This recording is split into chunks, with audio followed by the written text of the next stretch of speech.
Europe's leaders part company after resolving to bail out Greece, apparently staving off a crisis in the Eurozone. But soon they'll be back, facing other key issues on the Brussels agenda, including relations with Russia in the wake of Ukraine's election.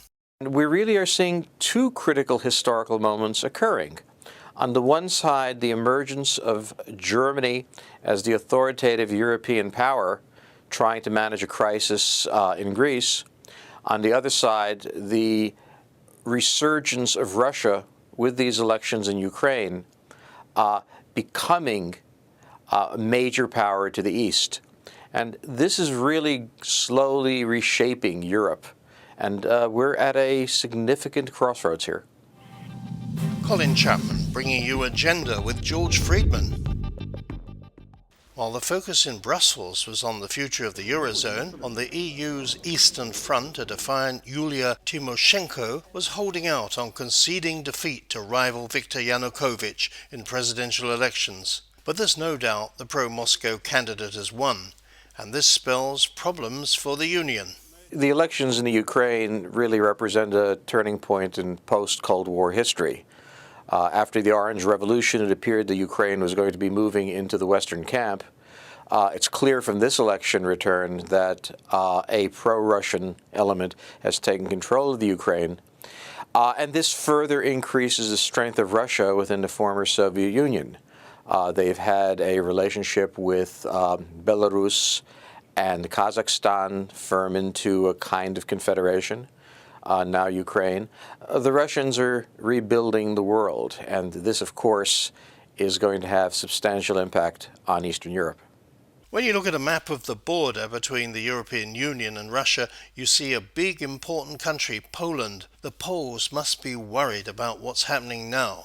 Very much so. I mean, the other Eastern European countries are, if you will, hiding behind the Carpathians. Poland is on the North German plain. On one side, the Russians have reasserted themselves, and their intentions are unclear. On the other side, their historical nemesis, Germany, is becoming much more powerful in this sense. If the European Union bails out Greece, Spain and Portugal as well in some way, the leading power behind this will be Germany. And Germany will be in the forefront of setting the rules by which the Greeks, for example, behave in the coming years. The ascendance of Germany, however indirectly, and the resurgence of Russia, however indirectly, caused Poland in particular extreme concern. And this is why the Poles decided to place Patriot missiles near Kaliningrad, which is Russian territory, not so much for military purposes, but to signal their defiance to the Russians.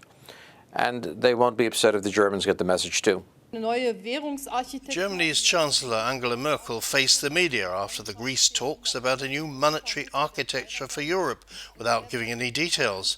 And as Europe's strongest leader, she also has to pick up the reins on foreign policy architecture too. Whoever is Chancellor of Germany will hold a decisive voice in Europe. And Germany is now at the crossroads. It has, since World War II, tried to be one European nation among many, in spite of the size of its economy and its influence. It is now emerging as a country that can no longer hide its strength. The Greece crisis is flushing Germany out. And so the German Chancellor is now going to have to take a different tone, one not so much in concert with other countries as defining the concert and dictating to other countries. This I regard as a critical historical moment. And where does this leave NATO?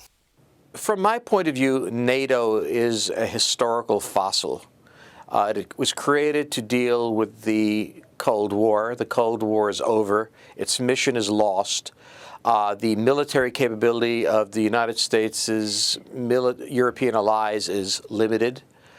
There are very few missions they can carry out successfully, and many of the contributions of the Europeans to Afghanistan and other places are more symbolic than real, although some are substantial. NATO itself, I think, is passé, but the need for a European defense system is not. I do not think the Europeans are going to create this defense system on their own. I think it'll emerge out of bilateral agreements between the United States and various countries in Eastern Europe, particularly Poland. George Friedman. And now for a brisk look at the week ahead. It'll be a nail-biting weekend for the financial community. Few details have emerged about the action plan to sustain the pledge of European Union leaders to stand by beleaguered Greece. Doubts are now emerging on the substance of the package, especially as the Bank for International Settlements has disclosed Germany already has an exposure of almost $500 billion to the Greek and Spanish banking systems.